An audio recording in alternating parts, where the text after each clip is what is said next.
eagle's egg. And he liked one and having the setting. So he put the eagle's egg under the hen. And when that hatched out, it was the funniest looking little thing to all those little chickens. Why, he couldn't understand what they were chirping about. He spoke in a different language. He didn't know what them chickens was talking about. I hope you know what I mean. So then, he watched him, and he didn't know what to do. And they all picked on him, because he said he was an odd fellow. He perhaps was. But he was an eagle to begin with. They could stretch their little wings and flop around, and he'd look at them, and they were all the way they were.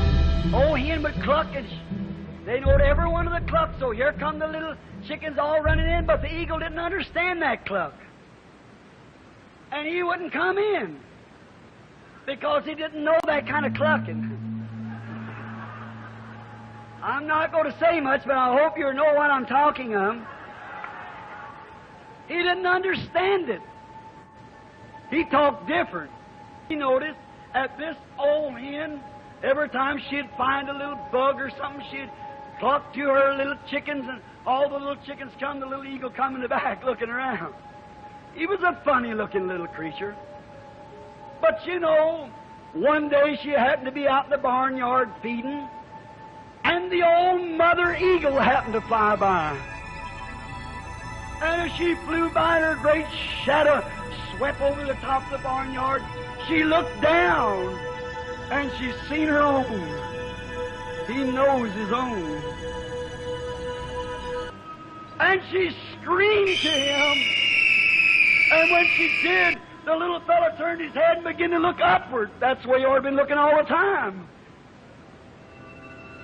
And when he looked up, she screamed back and she said, "Son, you're not a chicken. You're mine." The old mother said, "You're not a chicken. You don't belong there. You are mine." And he wondered what he could do. That's what he wanted.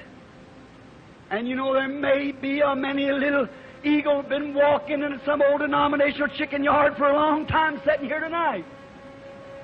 That's right.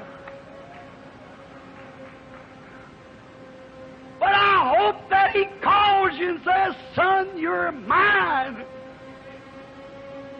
What must I do, Lord? That was the cry.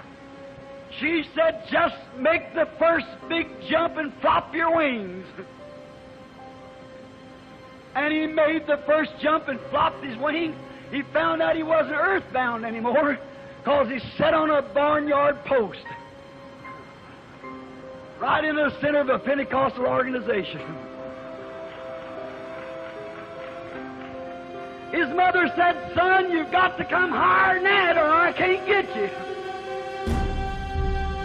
Said, "Just give another jump, and I'll bear you up on my wings."